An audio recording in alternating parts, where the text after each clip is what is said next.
I just said I was going to reassess. You said Last last night, night? Yeah. yeah, I reassessed. You found a path We're forward? We're headed to New Hampshire and then to South Carolina. So you'll participate in both debates in New Hampshire? Oh yeah, absolutely. Yeah, Were you on a run this morning, you decided?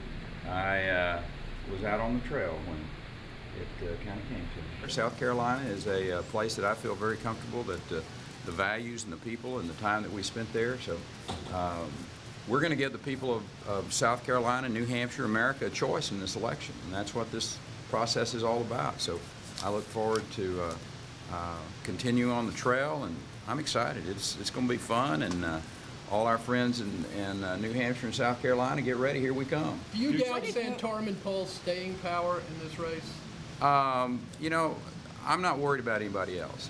I'm going to delineate and characterize the differences in the candidates, and there are huge differences. These guys are all insiders that have spent years and years in Washington, D.C. They're the reason that this country is broken, is that the earmarks, the spending habits that's been built up in Washington, D.C., and they need an outsider. And I think Americans are looking for that alternative and looking for that choice, and I'm it. Will you be changing your team at all?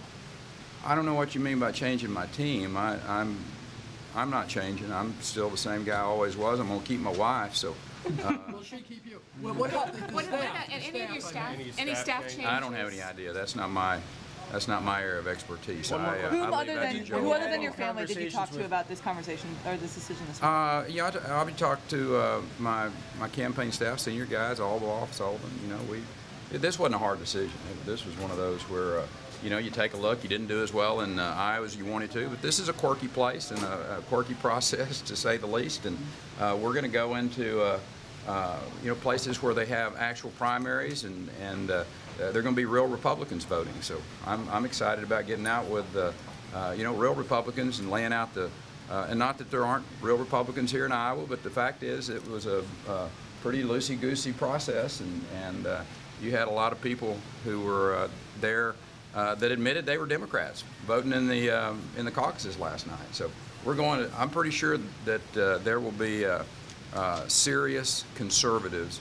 that understand that you've got to have a strong military, understand that we want strong drug laws, understand that we want a spending habit that is out of control in Washington, D.C. broken. And you know, those earmarks are the gateway drugs to the spending addiction that they got in Washington, D.C., and I'm going to break them of that habit. Thank you. Governor, can you please just say what you did? When were you running, Governor? What time?